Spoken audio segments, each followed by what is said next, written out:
Chicago, 2015. Children were vanishing from the city's forgotten neighborhoods. Their cases dismissed as runaways.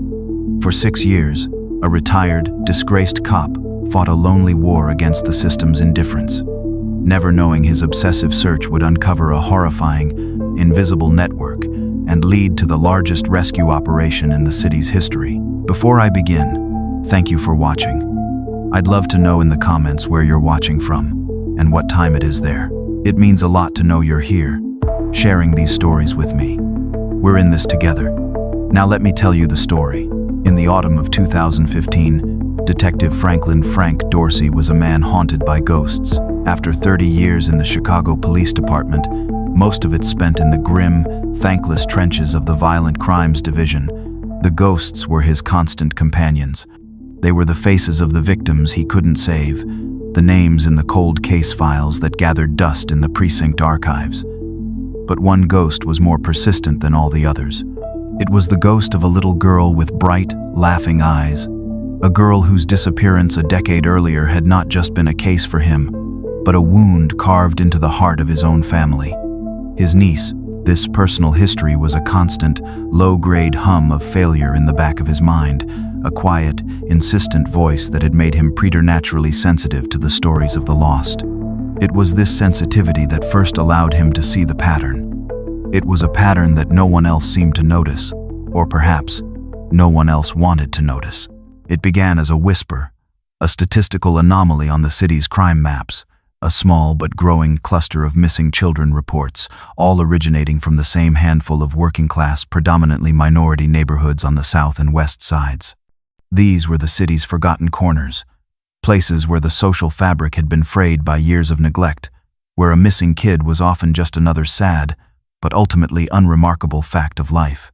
To Frank's colleagues, these cases were open and shut. They were runaways.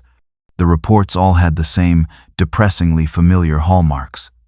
A single-parent household, a history of minor disciplinary issues at school, a note left on a pillow that might have been a goodbye. They were sad stories, to be sure, but they were not, in the eyes of an overwhelmed and underfunded police department, high-priority crimes. They were social issues, not police matters. But Frank Dorsey saw something different. He saw the details that the official narrative overlooked. He saw that the kids were getting younger. He saw that many of them, despite the official reports, had no real history of being trouble. They were just kids. Kids who played on the same parks, who went to the same underfunded schools, who vanished on their way home. Their last known location, a familiar, neighborhood street corner. He began to connect the dots, his old, methodical detective's mind seeing a pattern where others saw only a series of isolated, unrelated tragedies. He stayed late, long after the rest of his squad had gone home, and he would pull the files, his large, calloused hands carefully spreading the cheap, flimsy case folders across his desk. He was a man possessed by a quiet, gnawing certainty that he was looking at the work of a ghost, a predator who was moving, unseen, through the blind spots of the city, collecting its most vulnerable children. Frank Dorsey was not a man given to grand, dramatic gestures. He was a quiet, methodical cop who believed in the slow, grinding work of building a case. He took his findings, a small, carefully prepared file containing the names of 7 missing children, all from the same area, all vanished under similar circumstances within the last 6 months, and he brought it to his commanding officer, a man named Captain Miller, who was more of a politician than a cop. The meeting took place in Miller's clean, sunlit office, a room that felt a universe away from the gritty, chaotic reality of the squad room. Frank laid out his case with a quiet, dispassionate logic. He pointed to the map, to the tight, undeniable cluster of red pins. He spoke of the similarities in the victims' profiles, of the subtle, unsettling details that suggested these were not simple runaway cases. 7 kids, Captain, Frank said, his voice a low, respectful rumble. All from the same 3-square-mile area, all written off as runaways. Doesn't that strike you as odd? Captain Miller leaned back in his expensive leather chair, a look of weary, paternalistic patience on his face. He had seen this before. He saw a good cop, a veteran detective, getting close to retirement, A man whose own personal family tragedy was now causing him to see monsters in every shadow. "Frank, I appreciate you bringing this to my attention," Miller began, his voice a smooth, practiced instrument of bureaucratic dismissal. "And I know where this is coming from. I know your family's history. But you have to look at the facts. There is no evidence of foul play in any of these cases. No witnesses. No ransom demands. We have notes from 2 of the kids. These are sad domestic situations, Frank. They are not the work of some phantom kidnapper." "With all due respect, Captain," Frank pressed, his own voice tightening with a frustration he was struggling to conceal. "Those notes could have been coerced. And the other 5, they just vanished. These are good kids, from good, if struggling, families. They didn't just run. Someone is taking them." Miller sighed, a long, theatrical exhalation of breath. "Frank, what do you want me to do? Launch a full-scale task force based on your gut feeling? The city would have my hide. We don't have the manpower. We don't have the budget. My hands are tied." He stood up, a clear, unmistakable signal that the meeting was over. He placed a sympathetic hand on Frank's shoulder. "You're a good cop, Frank, one of the best. You're just too close to this. Go home. Spend some time with your wife. Your last year should be a quiet one. Don't go chasing ghosts." Frank walked out of the office, the captain's condescending words ringing in his ears. He was not just being dismissed, he was being patronized, his professional instincts reduced to the sad, emotional ramblings of a man haunted by his past. He walked through the bustling squad room, the familiar, chaotic energy of the place now feeling alien and hostile. He had been a part of this world for 30 years, but in that moment, he felt like a complete and total outsider. He had seen the pattern.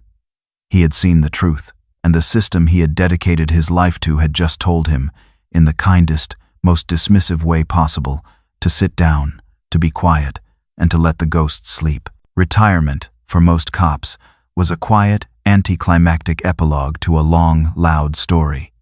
It was a time for fishing trips, for grandkids, for the slow, gentle work of forgetting.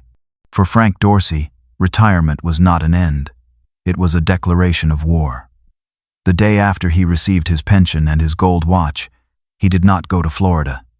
He went down to his basement. The basement of his small brick bungalow had always been his sanctuary, a cluttered, masculine space of old tools, half-finished woodworking projects, and the faint, pleasant smell of sawdust and old oil. But in the first few weeks of his new, unmoored life, it underwent a radical transformation. It became his new precinct, his private cold case unit, his war room. He started by clearing out the clutter.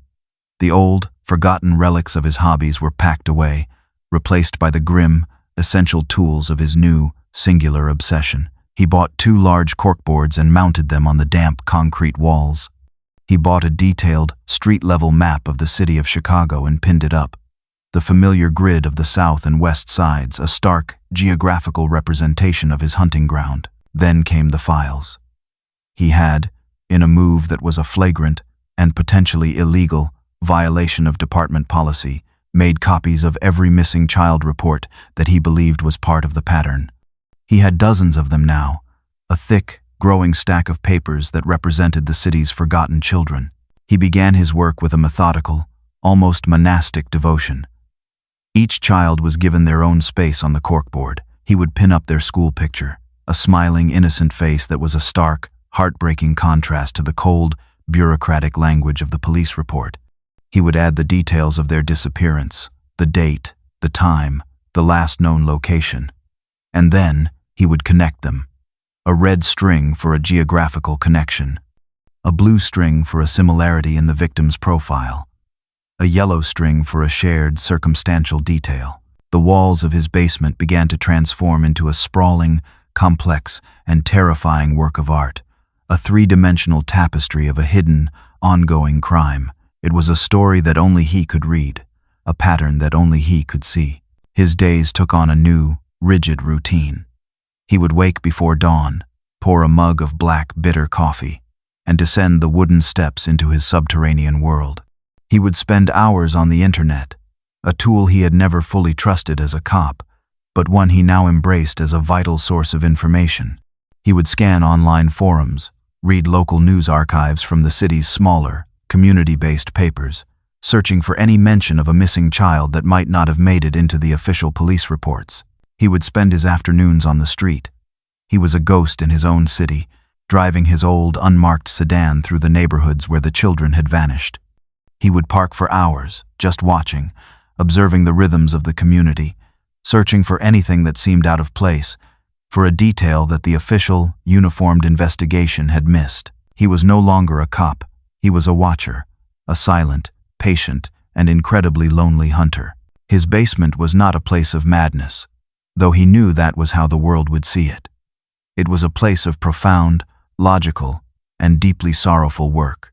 It was a memorial. It was an investigation. And it was a promise he had made to the smiling, hopeful faces that looked out at him from the corkboard. A promise that he would not forget them.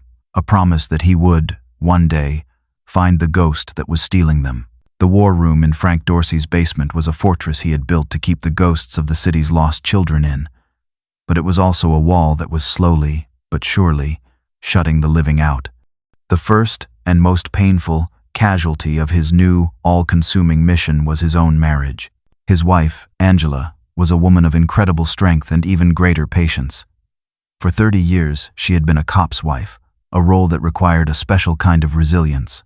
She had endured the long nights, the missed holidays, the constant low-grade fear that came with loving a man who spent his days chasing monsters.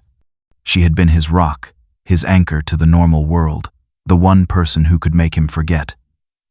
For a few hours, the darkness he waded through every day, but this new obsession was different.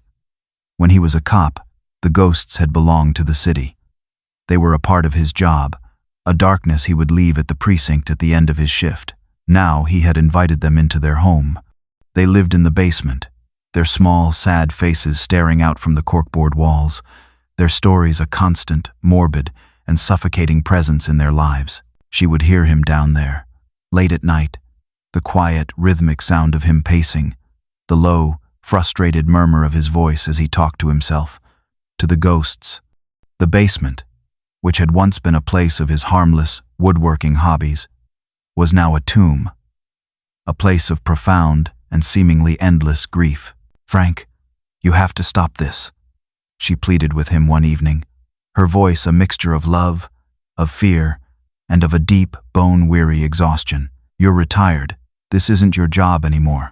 You're letting it eat you alive." "Someone has to do it, Angie," he would reply, his voice distant, his eyes looking at something far beyond her. "No one else is looking for these kids. No one else cares." "But what about us?" she would ask, her voice cracking. "What about the life we were supposed to have? You're here, but you're not here. You're living in that basement, with them." The chasm between them grew, a silent, painful canyon of misunderstanding. She saw a man who was drowning in his own, unresolved grief over his niece. A man who was projecting that personal tragedy onto the city at large. He saw a world that had gone blind, and he believed he was the only one who could still see. Eventually, the strain became too much. Angela, in an act of profound and heartbreaking self-preservation, packed a bag. She did not leave him in a storm of anger. She left him in a flood of tears. She moved in with her sister, a temporary separation that they both knew was likely to become permanent. Her departure was the quietest and most devastating casualty of his lonely war. His old friends from the force, the men he had shared 1,000 cups of bad coffee with, also began to drift away. They would call, at first, their voices full of the forced, hearty cheerfulness of men who were uncomfortable with emotion. But Frank had nothing to talk about but the case, the pattern, the wall of names. His obsession was a conversational black hole, sucking all the air out of their easy, familiar banter. The calls became less frequent, and then they stopped altogether. He was aware, in a distant, academic way, of the legend he was becoming in his old precinct. He was the crazy ex-cop with the wall of names. He was a cautionary tale, a ghost story that the younger cops would tell, a story about a good detective who had let the job break him, who had gone off the deep end. He knew they pitied him. He knew they thought he was mad, but he didn't care. Their dismissal was just more fuel for the cold, steady fire of his resolve. He was alone. He had lost his wife, his friends, his reputation, but he had his mission, and in the quiet, monastic solitude of his basement, that was enough. While Frank Dorsey was becoming a ghost in his own life, another, more sinister kind of ghost was moving, unseen, through the streets of Chicago. His name was Walter Bishop, and he was the face of an evil that was as mundane as it was monstrous. Walter, a man in his 50s with a soft, forgettable face and a slight, shuffling walk, was a driver for a company called Midwest Logistics. His vehicle was a plain, white, windowless cargo van, the kind of anonymous, ubiquitous vehicle that is a part of the city's industrial bloodstream. Thousands of them crisscrossed the city every day, their presence so normal that they were, in effect, invisible. Walter's job, his public job, was to deliver commercial goods boxes of paper to office buildings, cleaning supplies to schools, sterile medical equipment to clinics. He was a model employee. He was always on time. His paperwork was always in order. He was a quiet, polite, and thoroughly unremarkable man. His colleagues knew him as Walt, the guy who ate his lunch alone in his van and never joined in the locker room banter. His neighbors, in the small, tidy bungalow he rented in a quiet, working-class suburb, knew him only as the quiet man who kept his lawn neat and never had any visitors. This profound, all-encompassing anonymity was not an accident. It was a meticulously crafted piece of camouflage. The Midwest Logistics Company was a legitimate, registered business, a front owned and operated by a sophisticated and deeply depraved human trafficking network. And Walter Bishop was not a delivery driver. He was a transporter. His cargo was not paper or cleaning supplies. It was children. He was a key, logistical cog in a large and terrifyingly efficient criminal machine. The network preyed almost exclusively on children from the city's most marginalized communities, the same communities that Frank Dorsey had identified on his basement map. They operated on a cold, cynical, and brutally accurate calculation. The disappearance of a poor minority child was far less likely to trigger a massive, sustained, and high-profile law enforcement response than the disappearance of a child from a wealthy, suburban neighborhood. They were exploiting the system's own, inherent biases. Walter's role was a simple and a horrifying one. He was the link in the chain. He would receive a call from a handler, an address, a time. He would drive his plain, white van to a designated spot, a quiet alleyway or a deserted side street, and there, another, lower-level operative would deliver the package. A child, often drugged into a state of silent, groggy compliance, would be loaded into a hidden, soundproofed compartment in the back of his van. His job was to transport this human cargo from the point of abduction to one of the network's many holding facilities, a nondescript suburban safe house, or a large, anonymous warehouse in one of the city's decaying industrial parks. He was a modern-day Charon, ferrying the souls of the lost across a river of concrete and steel, from the world of the living to a kind of living death. He performed his monstrous work with the same, detached, professional efficiency with which he performed his public job. He felt nothing for his cargo, no pity, no remorse. They were not children to him. They were just packages. They were inventory. He was a man who had successfully and completely hollowed out his own soul. The predator's greatest camouflage was not just his white van or his boring job. It was his own, profound and terrifying emptiness, the pattern, the one that only Frank Dorsey seemed to see, the one that had consumed his life and cost him his marriage, had been a slow, steady, and tragically predictable rhythm of grief for the city's forgotten families.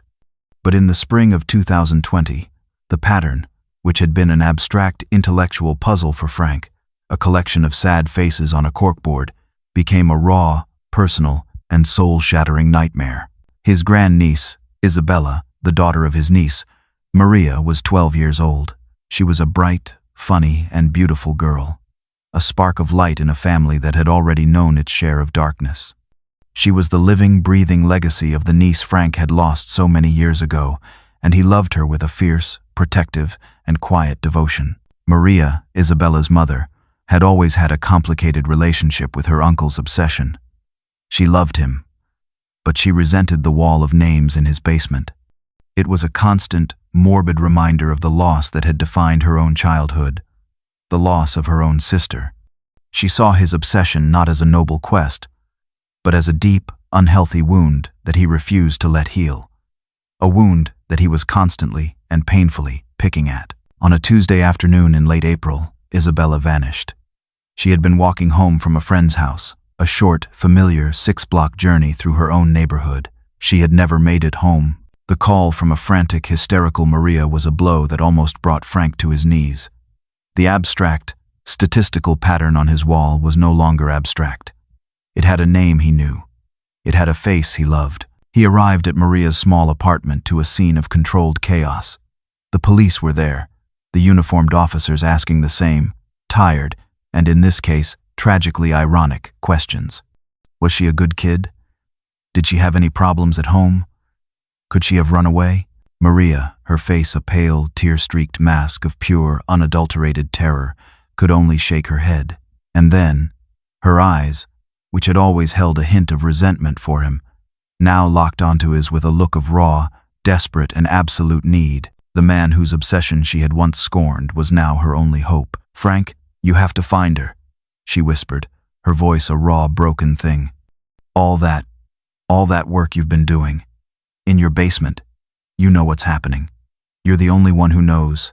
Please, find my baby." In that moment, Frank Dorsey's long, lonely, and thankless war became a deeply personal crusade. He was no longer just a retired cop chasing the ghosts of strangers. He was an uncle, a great uncle, a man who had been given a second, terrible chance to find a child that his family had lost. He promised a sobbing Maria that he would not rest, that he would not sleep, that he would not stop until he brought her daughter home. He left her apartment and drove, not home, but to the scene of the disappearance. He was no longer just a watcher. He was a hunter. And this time, the ghost he was hunting had taken a piece of his own soul. The pattern had a face, and the search for it was about to become a frantic, desperate, and all-consuming race against time. The disappearance of Isabella transformed Frank Dorsey's obsessive, methodical investigation into a frantic, high-stakes manhunt. The grief that had been a slow, steady burn for years was now a raging, all-consuming fire. He lived on a diet of black coffee and pure, unadulterated adrenaline, his waking hours a seamless, 24-hour cycle of relentless, desperate work. He started with the geography of the crime. He walked the 6-block route that Isabella had taken. Over and over, his old, experienced detective's eyes scanning for anything, any detail, that the official investigation might have missed. He was looking for the blind spots, for the places where a predator could operate unseen. His greatest, and perhaps only, advantage was that he was not a cop anymore. He was not bound by the rules of probable cause or the bureaucratic procedures of the department. He was a free agent, a ghost in his own right, and he could go places and ask questions in a way that an official investigator could not. He began to collect security camera footage. The neighborhood was not a wealthy one.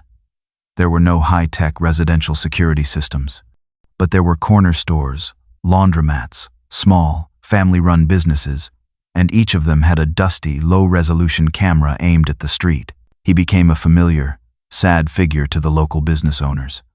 A quiet, polite, and incredibly persistent old man who would come in, show them a picture of his missing grandniece, and ask, with a heartbreaking humility, if he could please look at their security tapes from that Tuesday afternoon. Most, moved by the story of a retired cop searching for his own family, agreed. For 3 days, he sat in the cramped, cluttered back rooms of these small businesses, his eyes glued to the grainy, black and white images on the monitors, fast-forwarding through hours and hours of ordinary, mundane, and useless footage. He was looking for a needle in a haystack of static and pixels. He found it on the 4th day, in the back room of a small, family-owned bakery. The camera was old, the footage was blurry, but it was there. For a brief, 3-second window, at the exact time that Isabella would have been walking past, a plain, white, windowless cargo van was visible, parked at the curb. The logo on the side was a generic, forgettable one, a simple blue circle with the words Midwest Logistics. It was almost certainly nothing, A delivery van making a delivery. But it was something. It was an anomaly. He took the grainy, pixelated still frame he had taken with his own cell phone, and he began to cross-reference it with the footage from the other businesses. And he found it again, on the tape from a corner store, 3 blocks away 10 minutes earlier, the same plain white van. A cold, electric thrill, the old, familiar feeling of a hunter closing in on his prey, shot through him. This was not a coincidence. This was a pattern. He spent the next 2 days creating a timeline, a map of the van's movements. He was able to track its path through the neighborhood, a slow, seemingly aimless route that just happened to perfectly intersect with Isabella's walk home. He had it. It was not just a gut feeling anymore. It was a tangible, verifiable piece of evidence. A vehicle, a company name, a potential link to the ghost he had been hunting for 6 years. He had the breakthrough. And he knew, with a certainty that was both exhilarating and terrifying, that this plain, white, and utterly anonymous van was the key to finding his grandniece and to unlocking the entire horrifying mystery. Armed with his breakthrough, Frank Dorsey did something he had sworn he would never do again. He went back to his old precinct. He walked into the familiar, chaotic squad room, a place where he now felt like a ghost from a bygone era, and he asked to see the detective in charge of the Isabella Soto case. He was met with a polite, but clear, professional condescension. He was no longer one of them. He was a civilian, a grieving family member, a known eccentric. He was the crazy ex-cop with the wall of names. He finally got a few minutes with a young, ambitious detective who looked at him with a mixture of pity and impatience. Frank laid out his evidence on the detective's cluttered desk. The grainy, pixelated still frames of the white van, the map of its movements, the timeline that showed its chilling, undeniable proximity to Isabella's disappearance. "This is him," Frank said, his voice a low, urgent rumble. "This is the guy. Midwest Logistics. You run the plates, you put a tail on this van, and you will find these kids." The young detective listened, a look of bored, practiced sympathy on his face. He glanced at the blurry photos, at the hand-drawn map, and then he sighed, the same tired, bureaucratic sigh that Frank had heard from Captain Miller 6 years ago. "Mr. Dorsey," the detective began, his voice laced with a gentle, patronizing tone, "we appreciate your diligence, but we have already looked into this. We ran the plates on all commercial vehicles in the area. Midwest Logistics is a legitimate, bonded, and fully licensed commercial delivery company. They have a fleet of over 100 vans. They make deliveries in that neighborhood every single day. The presence of one of their vans is not evidence of a crime. It is a coincidence." "It's not a coincidence." Frank's voice rose, the quiet, controlled detective finally giving way to the terrified, furious great-uncle. "I tracked its movements. It was following her route." "Sir, you are too close to this," the detective said, his voice now taking on a firmer, more official tone. "We understand that you are grieving, but we have to follow procedure. We cannot launch a massive city-wide investigation based on a few blurry photos of a delivery van. Now, if you'll excuse me, I have actual credible leads to follow up on." The dismissal was absolute. It was a door, slammed shut in his face. He walked out of the precinct, the familiar, bitter taste of systemic indifference, a poison in his mouth. He had given them the key, the one, tangible, and verifiable piece of evidence that could break the entire case wide open. And they had looked at it, and they had seen nothing. He stood on the steps of the station, the city of Chicago sprawling before him, a vast, concrete wilderness that had swallowed his family whole. He was alone again. He had the truth in his hands, a truth that no one was willing to see. He knew, in that moment, that if he was going to find Isabella, if he was going to bring the ghost to justice, he would have to do it himself. The hunt had been a lonely one for 6 years. It was about to become a dangerous one. While Frank Dorsey was fighting a lonely, frustrating battle in the streets and precincts of Chicago, another, more sophisticated hunt was quietly and unknowingly converging on the same target. In a sterile, high-tech and top-secret office in the FBI's Washington, D.C. headquarters, Special Agent Sarah Martinez was staring at her own, very different kind of map. It was not a map of a single city. but of the entire country, and it was covered in its own terrifying web of connections. Agent Martinez, a sharp, driven, and highly skilled analyst in the FBI's Child Abduction Rapid Deployment Team, was a new breed of investigator. Her primary weapon was not a gut feeling, but data. For the past 2 years, she had been tracking a ghost, a sophisticated, multi-state human trafficking network that specialized in children. They were a professional, almost corporate, criminal enterprise, a ghost that left behind almost no traditional, physical evidence. Her investigation was a slow, painstaking process of sifting through massive, disconnected data sets. She analyzed phone records, financial transactions, and transportation logs from a dozen different states, searching for the faint, digital whispers of the network's operations. She was hunting for a pattern, a hidden signal in a universe of noise. After months of dead ends, a pattern had finally begun to emerge. A series of small, seemingly unrelated financial transactions, all linked to a handful of shell corporations, had led her to a single, geographical focal point: Chicago. Her data suggested that a major, logistical hub of the network was operating somewhere within the city, a central clearinghouse for their monstrous trade. Her investigation into the city's official records had led her to the same frustrating wall of silence that Frank had encountered. She had pulled the files on dozens of missing children cases from the city's south and west sides, cases that the local police had classified as runaways. She saw the pattern, the same one Frank had seen, but she saw it through the cold, dispassionate lens of a data analyst. It was a statistical probability, a deviation from the norm that was too significant to be a coincidence. As she dug deeper into the old official files, one name kept reappearing: a Detective Frank Dorsey. His was the name of the original reporting officer on over a dozen of the cases she had flagged. She saw his persistent and consistently ignored notes in the margins, his arguments for a wider, more coordinated investigation. She saw a voice, a single, lonely voice, that had been crying out in the wilderness for years. Intrigued by this persistent and clearly marginalized figure, she did something her high-tech, data-driven methodology rarely called for. She decided to investigate the human element. She ran a check on Frank Dorsey and discovered he was a retired, 30-year veteran of the force, a man with a spotless record and a personal family connection to a cold case. He was not a crank. He was a professional. And he had been on to this pattern, on the ground, 6 years before her own. High-level investigation had even begun. Her work had given her the what. She knew a network was operating in Chicago, but she was missing the how, the who, and the where. She had a ghost, but she had no address. She had a theory, but she had no tangible, human evidence. She had a feeling, a strong, professional intuition, that this retired, forgotten detective, this crazy ex-cop with the wall of names, might be the one, single person in the city who had the missing pieces to her puzzle. She booked a flight to Chicago. The two, very different and very lonely, hunters were about to finally meet.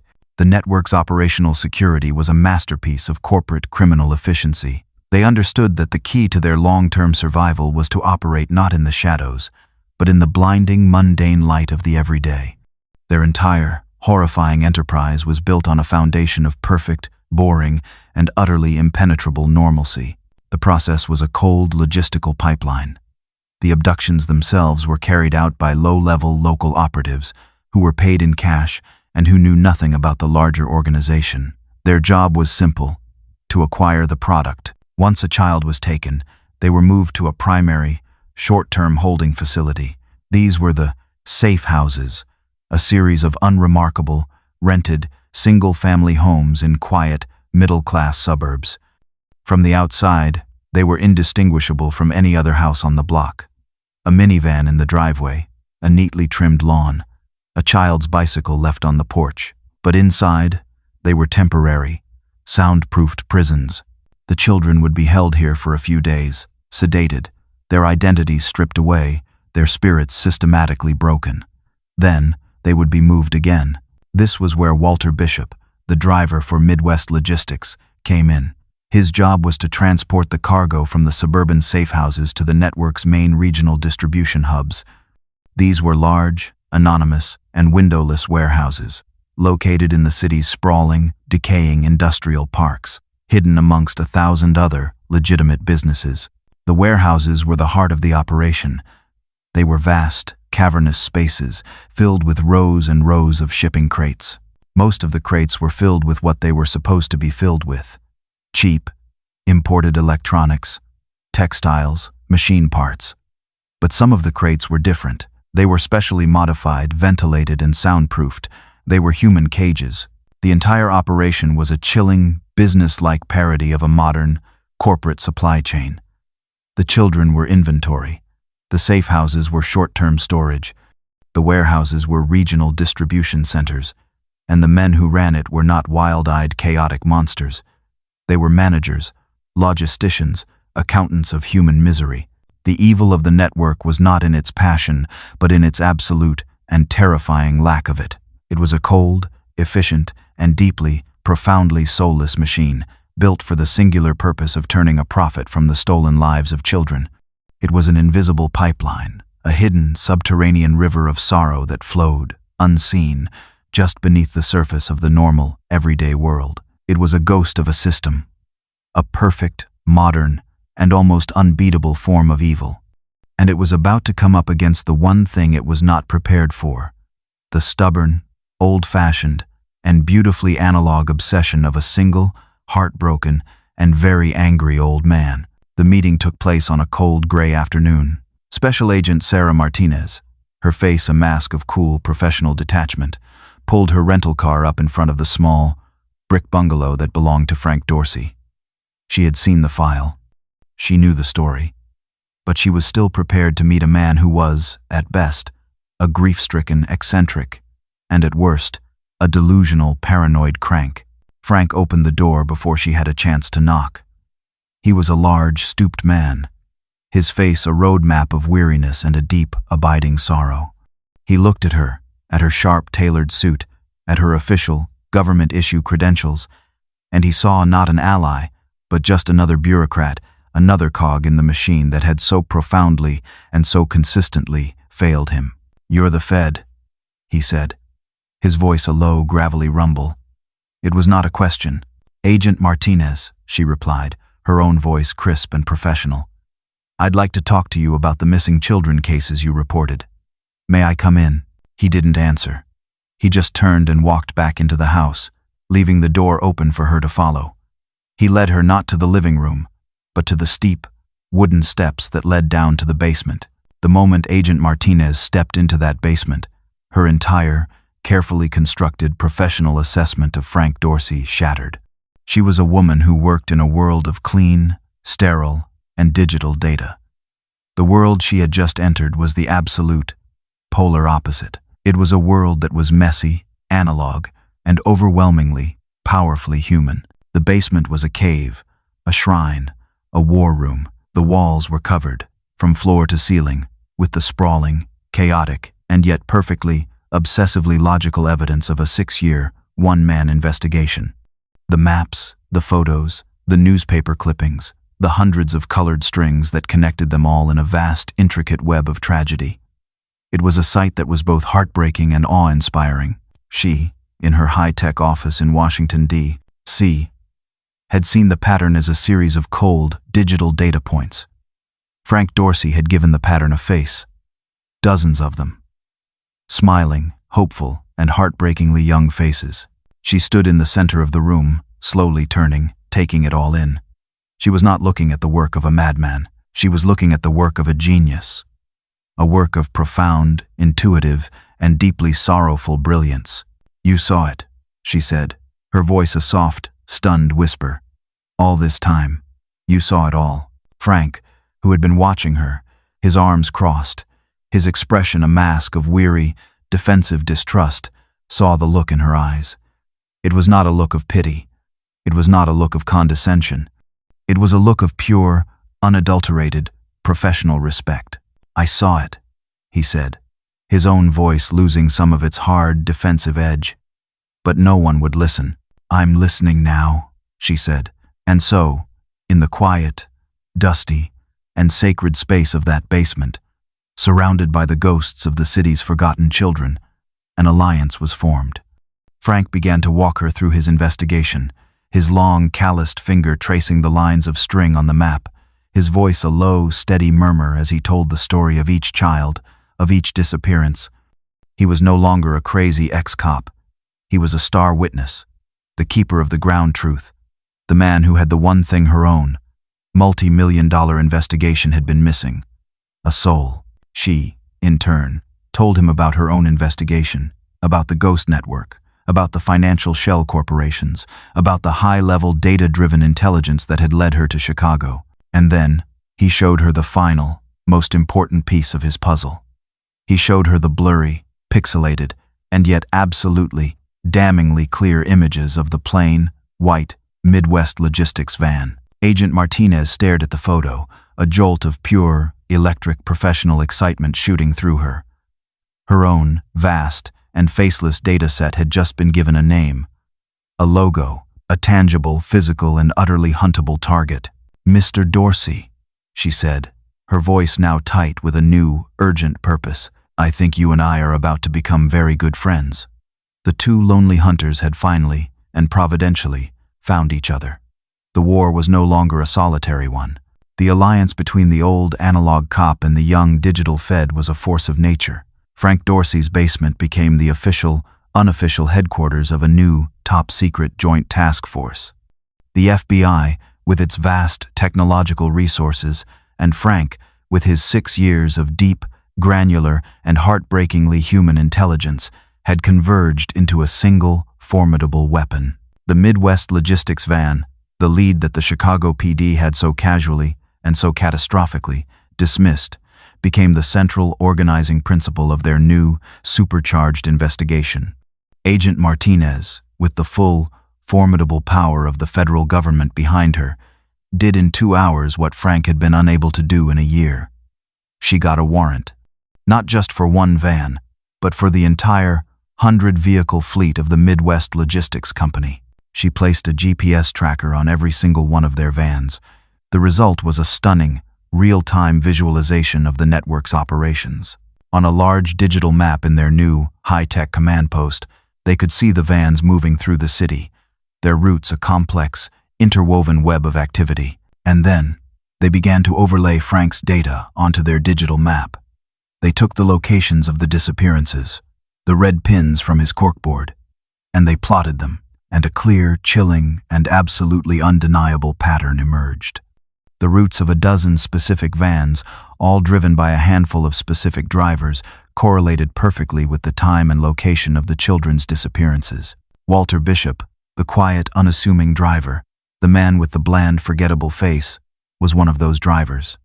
His van, it turned out, was a ghost that had been present at the scene of over a dozen of the abductions, including the disappearance of Frank's own grandniece, Isabella. Frank's old-fashioned, shoe-leather detective work was now providing the crucial, human context to Martinez's cold, hard data. He knew the neighborhoods.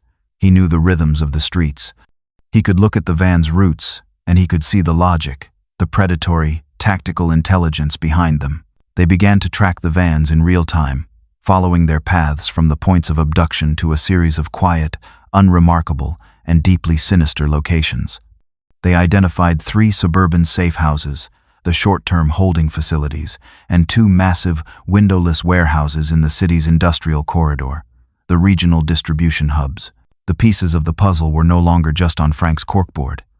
They were on a live, active, and terrifyingly real map of a city under siege. They were no longer just investigating a series of cold cases.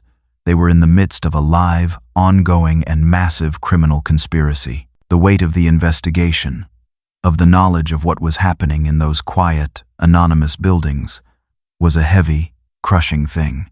But for Frank Dorsey, after 6 long, lonely, and thankless years of being a voice in the wilderness, it was also a moment of profound and deeply sorrowful vindication. The ghosts he had been chasing were real. The pattern he had seen was true. And now, he was no longer just a watcher. He was a part of the team that was going to bring the whole, monstrous, and invisible machine crashing down. The planning for the takedown was a secret, high-stakes, and incredibly complex logistical operation. The goal was not just to arrest the perpetrators, but to rescue the children. And that meant that the raids on all of the identified locations, the 3 suburban safe houses and the 2 main warehouses, had to happen at the exact same time. It had to be a single, coordinated, and overwhelming blow, designed to prevent the network from having any time to react, to move the children, or to harm them. The alliance between the FBI and Frank Dorsey had now, officially and ironically, expanded to include the Chicago Police Department. When Agent Martinez had presented her findings and Frank's own long-ignored evidence to the CPD's top brass, the reaction had been one of stunned, embarrassed, and immediate cooperation. The crazy ex-cop was now the central honored consultant in the largest, most important law enforcement operation in the city's recent history. The war room was no longer Frank's basement. It was a sterile, high-tech command post in the FBI's Chicago field office. But the heart of the operation, the deep, human knowledge of the city's forgotten corners, was still his. He worked side by side with Agent Martinez, his old, hand-drawn maps now digitized, his handwritten notes now entered into the federal database. He felt a strange, surreal sense of detachment from it all. For 6 years, this had been his private, lonely war. Now, it was a massive, impersonal, and highly militarized operation. But he knew that this was the only way. This was the only way to bring the children home. The tension in the command post in the 24 hours leading up to the raid was a thick, palpable thing. The plan was set. 5 locations. Over 200 federal agents and police officers, a fleet of armored vehicles, a helicopter for aerial surveillance. Frank sat in a corner of the room, a forgotten cup of coffee cold in his hand, and he watched the controlled, professional chaos unfold around him. He was a man out of time, an analog cop in a digital world. But every person in that room, from the sharp, young FBI agents to the hardened, veteran SWAT commanders, knew that they were only here because of him, because of his stubbornness, because of his obsession, because of his refusal to let the ghosts sleep. His thoughts were not on the tactical plans or the logistical challenges. They were on the faces on his basement wall. They were on the small, bright, and impossibly brave face of his own grandniece, Isabella. He had promised her mother he would find her, and now, in a few, short, and terrifying hours, that promise was about to be put to the ultimate test.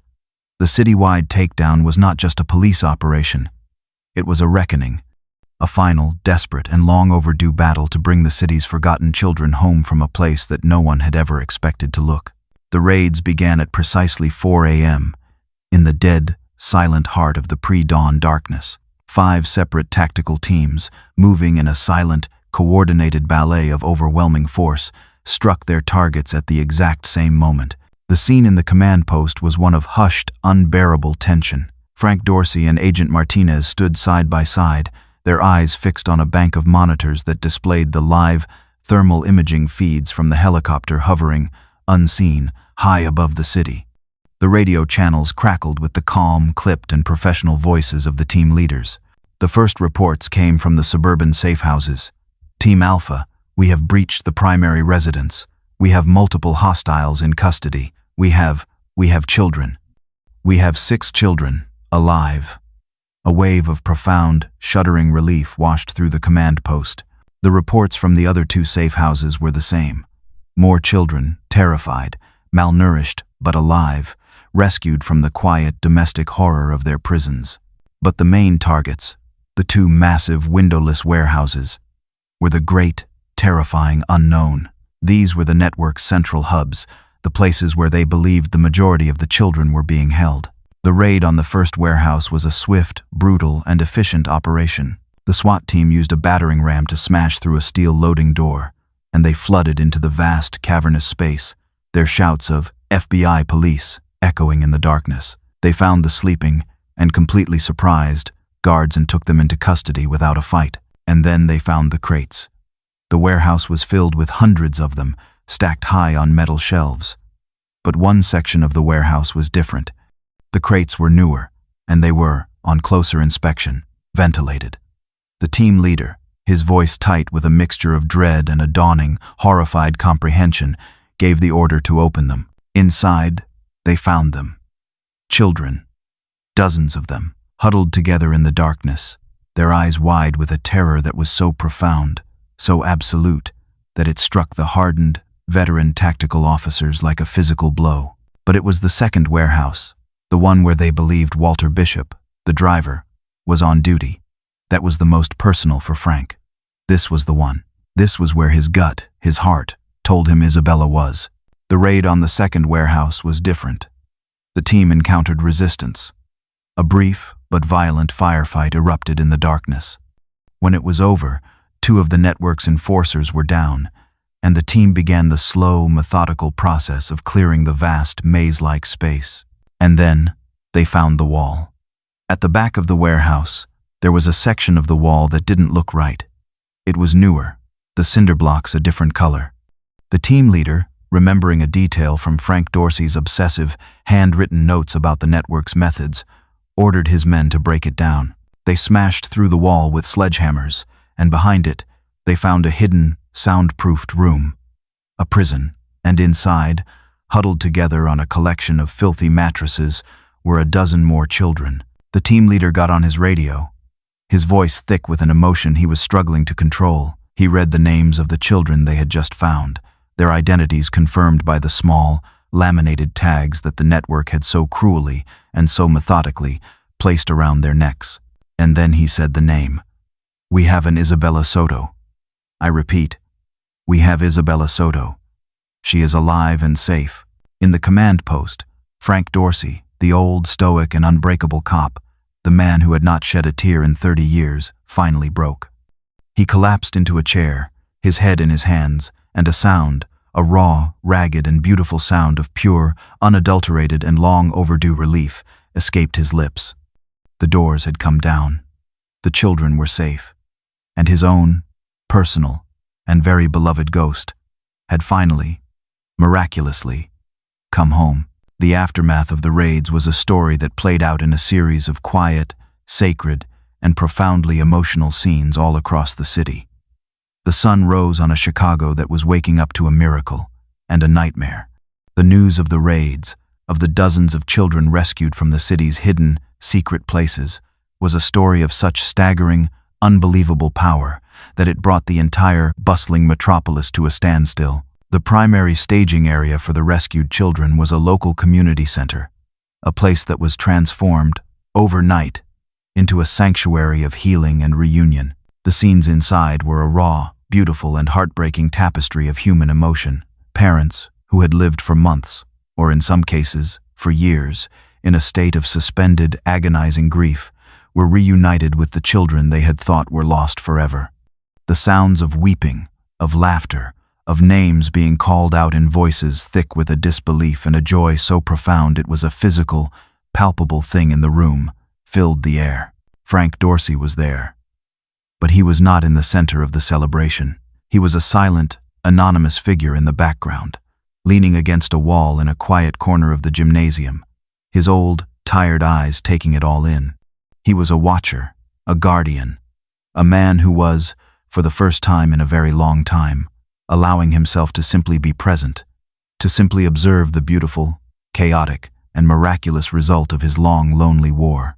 He saw Maria, his niece, a woman he had last seen in a state of shattered, hysterical grief, now holding her daughter, Isabella, in an embrace so tight, so powerful, that it seemed as if she were trying to physically fuse them back together, to ensure that they would never, ever be separated again. He saw the faces of the other parents, the ones he had only known as small, sad black and white photos on his basement wall.